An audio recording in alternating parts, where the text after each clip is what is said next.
बारिश से भीगी हुई रात के घने सन्नाटे में सुनसान हाईवे पर लहराती हुई एक पुलिस जीप अचानक गड्ढे में पलट जाती है। मगर कुछ ही देर में उस जीप से एक बेहद घायल शख्स बाहर आया।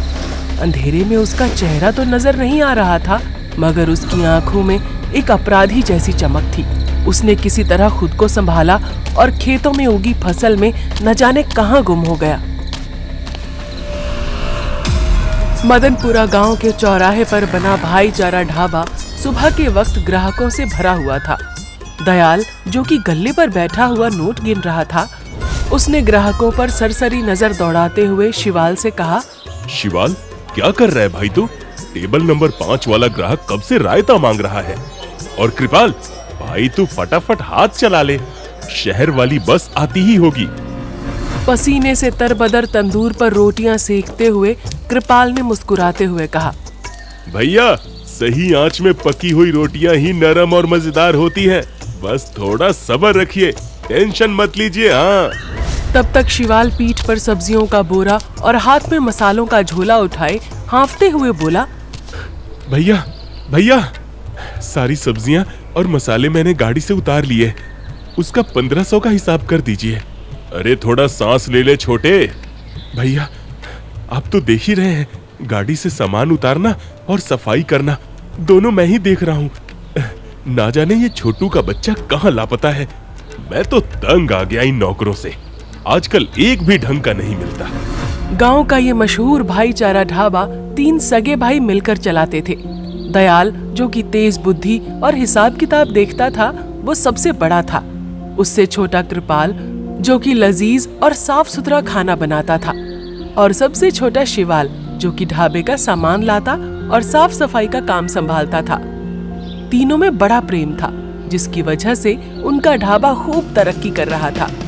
मगर तीनों की एक ही समस्या थी, जो हर महीने खड़ी हो जाती थी, दल बदलू और कामचोर नौकर।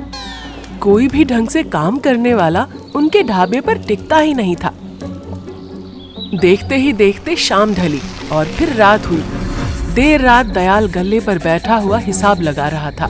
कृपाल और शिवाल खाना खाने के बाद गप्पे लड़ा रहे थे।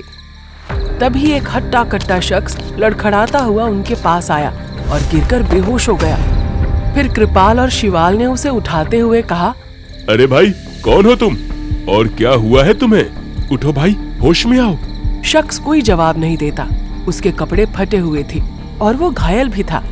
कुछ देर बाद जैसे ही उस शख्स को होश आता है, शिवाल और कृपाल उसे पानी पिलाते हैं और फिर उससे पूछते हैं, भाई, क्या नाम है तुम्हारा? तुम बेहोश कैसे हो गए? अब क्या बीमार हो? वो शख्स अपना नाम मणिराज बताता है और कहता है कि काफी वक्त से बिना खाए पिए उसे बेहोशी आ गई। फिर शिवाल और कृपाल उसके लिए गर्मा गर्म खाने का इंतजाम करते हैं। मणिराज देखते ही देखते 3 आदमियों का खाना अकेले ही चट कर जाता है। मणिराज के खाना खाने के बाद कृपाल और दयाल उसके बारे में सारी जानकारी लेते हैं और फिर बड़े भाई दयाल के पास ले जाकर कहते हैं, बड़े भैया, इसका नाम मणिराज है। ये काम की तलाश में भटकता हुआ इधर आया था, मगर हाईवे के पास इसके साथ लूटपाट हो गई। मजबूर है बेचारा, और हमें वैसे भी काम करने वाले की जरूरत है, तो क्यों ना हम इसे रख ही ले। दयाल ने मणिराज को अपनी पैनी नजर से देखा और फिर कृपाल को इशारे से अपने पास बुलाकर धीरे से कान में कहा, मुझे ये शख्स थोड़ा अजीब लग रहा है कृपाल। इसकी आंखों में मुझे किसी बहरूपिये की शख्सियत नजर आ रही है। तब तक शिवाल, जिसने बड़े भाई की बात सुन ली थी, उसने धीमी आवाज में दयाल से कहा, माफ करना बड़े भैया, पर आप तो 90% लोगों पर शक ही करते हो। देखो ना, कितना भोला आदमी है। रख लेते हैं ना, अब थोड़ा काम का बोझा भी कम हो जाएगा। तब तक मणिराज भी माहौल को समझते हुए बोल पड़ा, सरकार, बस सिर छुपाने के लिए जगह दे दीजिए। परेशान हूँ। मैं बड़ी मेहनत और ईमानदारी से काम करूंगा, सच्ची। दयाल ने कृपाल और शिवाल का चेहरा देखा, फिर मणिराज की तरफ देखते हुए गंभीर होकर बोला, ठीक है, तुम्हें 5000 पगार और 2 वक्त का खाना मिलेगा, मगर सोने के लिए तुम्हें अपना इंतजाम खुद करना होगा, ढाबे में नहीं। जैसी आपकी इच्छा सरकार। मैं उस सामने वाले बरगद के चबूतरे पर सो जाऊंगा। कोई बात नहीं। अच्छा चलता हूँ, कल सुबह आऊंगा। हाँ। मणिराज भावुक होकर दयाल और दोनों भाइयों को खूब दुआएं देता हुआ जाने के लिए मुड़ता है, मगर मुड़ते ही उसके चेहरे पर एक कुटिल मुस्कान तैर जाती है। अगली सुबह से मणिराज तीनों भाइयों के साथ ढाबे पर लग चुका था। वो बड़ी मेहनत से काम कर रहा था, जैसे गाड़ी से सब्जियां और सामान उतारना, टेबल और फर्श साफ करना, कृपाल के साथ किचन में सब्जियां काटना। लगभग सारे काम वो संभालने लगा था। कृपाल और शिवाल उसकी खूब मदद लेते। बस एक दयाल ही था जो उसे अपने गल्ले के पास नहीं फटकने देता था।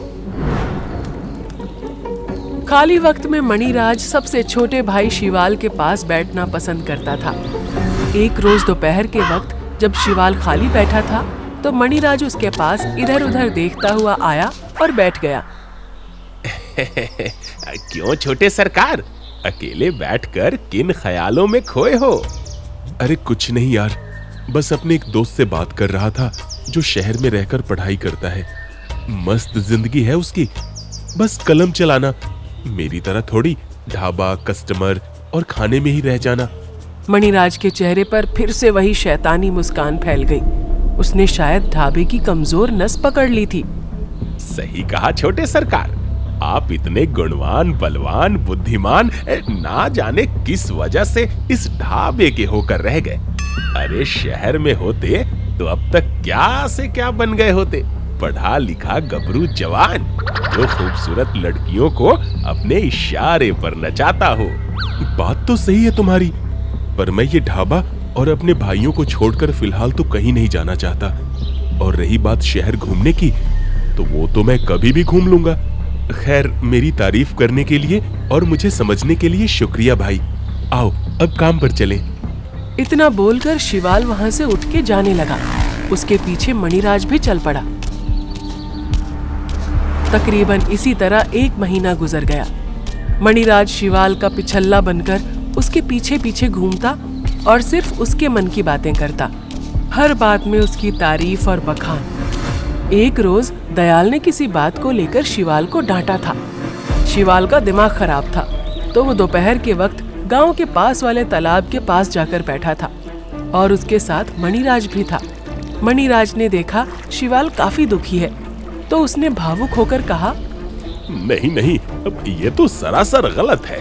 अरे बिन माँ बाप के छोटे भाई को कोई ऐसे डांटता है क्या? है? माफ करना छोटे सरकार, मगर आपकी जगह कोई और होता तो पलटकर जवाब देने में वक्त ना लगाता। अब खैर, अब गुस्सा थूक दो और यहाँ से चलो। इस वक्त शिवाल को एहसास हो रहा था कि मणिराज के सिवा उसकी ना किसी को कद्र है और ना जरूरत। मणिराज ने उसके दिलो दिमाग पर एक सच्चे हितैषी की जगह बना ली थी। अब बस बाकी था तो ताबूत में आखिरी कील ठोकना। ऐसे ही एक रोज दयाल गल्ले पर बैठा हुआ सामान का हिसाब लगा रहा था। तभी सब्जी का बोरा जमीन पर पलटकर हांफते हुए शिवाल ने कहा, भैया, मुझे लगता है कि एक आदमी तो सिर्फ गाड़ियों से सामान ढोने के लिए होना चाहिए। क्यों ना हम एक और आदमी रख लें, मुझे भी थोड़ा आराम मिल जाएगा।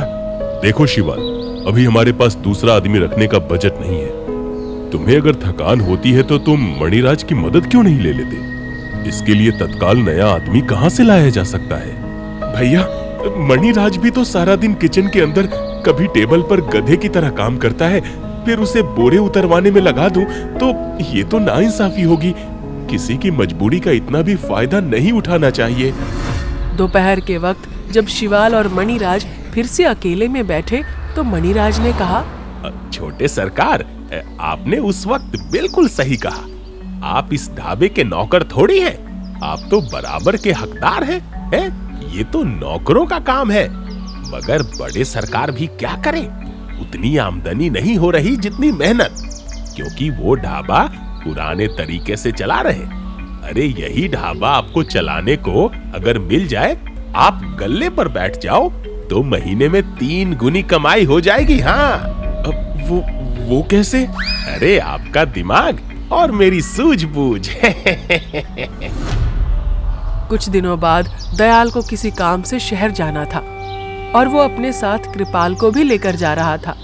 इसलिए उसने शिवाल को बुलाकर कहा, शिवाल, हम कुछ दिनों के लिए शहर जा रहे हैं, कुछ जरूरी काम से। पीछे से ढाबा तुम संभालना। मणिराज नया है तो उस पर नजर रखना। आप बेफिक्र जाओ भैया, मुझे ढाबा अच्छी तरह चलाना आता है। मैं कोई छोटा बच्चा नहीं रहा अब। तकरीबन 15 दिनों बाद दयाल और कृपाल जब शहर से लौटे तो ढाबे को देखकर दोनों की आंखें फटी रह गई। ढाबे के बोर्ड पर भाईचारा ढाबा की जगह शिवाल का ढाबा लिखा था। दोनों जल्दी जल्दी अंदर दाखिल हुए। ये क्या बेहुदा मजाक है शिवाल? किससे पूछकर तुमने ढाबे का नाम बदला? हाँ? वो मैंने सोचा अब आप लोग शहर में हैं तो मैं अपना हक ले लेता हूँ, क्योंकि मेरा भी बराबर का हिस्सा है। अब वैसे भी मेहनत तो मेरी ही रही ज्यादा हमेशा से। दयाल की आंख भर गई। फिर कृपाल ने भी भावुक होकर कहा, ये क्या बोल रहा है मेरे छोटे भाई? हम भाई थे ना, या कोई बिजनेस पार्टनर? वो क्या है बड़े सरकार कि अब आपके छोटे भाई भी तो बड़े हो गए हैं? कब तक आपकी गोद में रहते? आपको तो खुश होकर आशीर्वाद देना चाहिए। आखिर में दयाल के कहने पर ढाबे का कोई बंटवारा नहीं होता। वो पूरा ढाबा शिवाल को देकर दयाल और कृपाल शहर चले जाते हैं। अगले कुछ ही दिनों में ढाबे का रंग ढंग बदल चुका था। मणिराज बाजार से घटिया किस्म के सामान मंगवाता और उनसे बेगर्जियों की तरह खाना बनवाता। फिर शिवाल की आंखों में धूल झोंककर मुनाफा जेब में रखता। वहां सब कुछ बदल चुका था। पुराने वफादार नौकर निकाल दिए गए थे। ग्राहक खाना खाकर गालियां देते हुए जाते। ये मटर पनीर है? अरे इससे अच्छा तो कच्चे चने खा लेता। अरे जब से ये नया लौंडा गल्ले पे बैठा है, स्वाद का सत्यानाश हो गया है। अरे चलो भाइयों चलो, आज के बाद इस ढाबे पर खाने ही नहीं आना है। हाँ चलो चलो चलो चलो। हाँ चलो। एक महीने बाद ढाबे की हालत देखते बन रही थी। कौवे उड़ने लगे थे वहां। बर्तन चारों तरफ बिखरे पड़े थे। फिर बीच आंगन में बैठा शिवाल बैंक का नोटिस पढ़ते हुए बोला, अब ये क्या है? उधर राशन का कर्जा लाख रुपए पहुंच चुका है। सब्जी वाला उधार नहीं दे रहा। अब ये बैंक का कैसा नोटिस है? मणिराज काला चश्मा लगाकर बिल्कुल सज धज कर टेबल के ऊपर पैर रखकर बैठा था। ध्यान से देख छोटे, वो रोज आने वाला बैंक का नोटिस नहीं, ढाबे के कागजात हैं। तूने ढाबा मेरे नाम कर दिया है। नहीं, ऐसा नहीं हो सकता। ये तो धोखा है। इतने सारे लोन के पेपर्स पर साइन कराते कराते तुमने धोखे से ढाबे के कागजात पर भी मेरी साइन ले ली। हाँ तो तेरा कर्जा भी तो भरा है मैंने। कम से कम इस ढाबे में 1/3 हिस्सा तो मेरा हो ही गया। कमीना, तूने मुझे धोखा दिया। तेरी वजह से मैंने अपने राम लखन जैसे भाइयों को धोखा दे दिया। मैं तुझे जिंदा नहीं छोड़ूंगा। इतना बोलकर शिवाल मणिराज को मारने के लिए लपका, मगर तभी मणिराज ने उसे एक जोरदार घूंसा जड़ा। शिवाल बेदम होकर जमीन पर गिरकर रोने लगा। शिवाल को घूंसा जड़ने के बाद मणिराज मुड़कर बाहर जाने लगा। तभी उसने देखा कि उसके ठीक सामने पुलिस की एक जीप आकर रुकी और इंस्पेक्टर ने फुर्ती से उतरकर उसका कॉलर पकड़ लिया।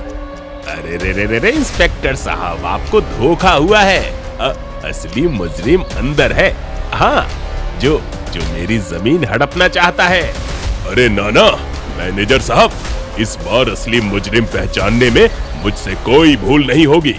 तब तक दयाल और कृपाल भी जीप से उतरकर आते हुए मणिराज से बोले, मणिराज उर्फ कैदी नंबर 420, तुझे लगा कि हम दोनों शिवाल के बदले व्यवहार से दुखी होकर हमेशा के लिए उसे छोड़ देंगे?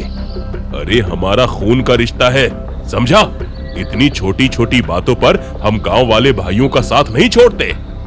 तो शहर जाना सिर्फ बहाना था, हैं? तू कमीना है, हम समझ चुके थे, पर शहर हम तेरी असलियत पता लगाने गए थे कि आखिर में तू कितना बड़ा कमीना है।